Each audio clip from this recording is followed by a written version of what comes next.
Hello, my name's Jimmy Stiff. I'm president of United Mattress. I want to thank you for purchasing a United Mattress. This video is to give you a quick information on how to use the United Mattress. If you'd like more information about the United Mattress, we have an introduction to the United Mattress. Kind of goes through the whole history of the United Mattress and a little bit more of a breakdown of everything on the mattress. The United Mattress will come either in an 80-inch box, fully inflated, ready to be used. It will look just like this once you pull it out of the box and lay it on your bed frame. You're ready to then adjust it.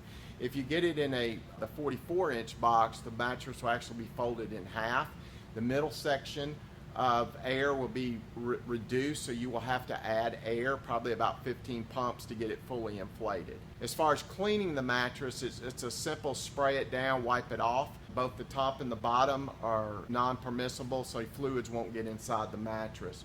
So whatever antimicrobial you're using, just spray it, wipe it off, and it's good to go. If you choose to wash the top, please do not dry it. You can put it on a gentle wash. So next I will show you how to use the United Mattress.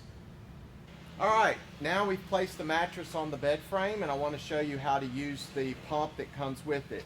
This is a handheld pump that comes at the base of the mattress. This is strictly to make adjustments for the mattress, and I will show you next how to insert it into each section for the adjustments. So, in order to adjust the mattress for the comfort of the patient, you have three lines. You have a head, a middle, and foot section. Each section is a third of the mattress. So if the patient feels that the mattress is a little firm when they get it, all you're going to do, the valve right now when it's in this T position is now closed. In order to make adjustments, you're going to open it up, and you're only going to open it for, say, 1 or 2, maybe 3 seconds, close it. To inflate the mattress, so a patient needs a little more air in it. This is strictly for adjustments, not to inflate the mattress completely. So you will then, depending on which section it is, we'll do the middle. You will screw this in about 2 to 3 times. You will then open the valve, which this is open. You will then put your hand here, and all it will take is about three to 4 pumps. You then close it off. You will then unscrew it. That's what you do for each section. Screw it in, open the valve, pump it up, then close it off, then unscrew it.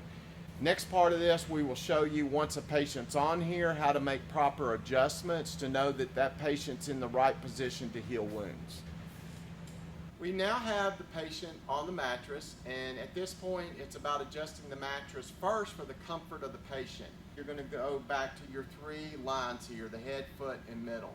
Most important thing is to make sure the patient's comfortable. After that, it's getting the patient in the optimal healing position. The air lines here are at the base of the mattress. If you decide that you want to tuck these inside the mattress, you can unzip it at the base and stick them in. These lines are not very long so that they don't get hung up on anything. So if you want to, you can. You don't have to. The other thing that I do want to bring up is if you have a patient who, let's say, wants to adjust it themselves, you can put this at the head of the mattress and reverse it, so that particular patient who's not mobile but can reach and would like to adjust it themselves, you can do that. I now will show you how to make sure the patient is in the optimal healing position. So the patient's now on the mattress. He's now in the optimal healing position. When I say optimal healing position, imagine this is the body. This part right here is his sacral area. You want it to be kind of a little bit farther down than the rest of part of his body. The second part of that is, like as you can see, he's a little bit depressed in the mattress. You want to be able to take your hand and be able to slide it under their bony parts of their body without a lot of pressure. And as you can see, I can move my hand in and out without any force of the mattress. If you have to force the hand down to get under the bony parts, then you probably need to let a little bit of air out. Again, it's about comfort first. So if the patient is comfortable, you don't have to get in this position. If you need to make adjustments, you go back to the foot of the bed, add 1 or 2 pumps more air, or open the valve up for a second or two to let air out. Our technology is as simple as lay, float, heal.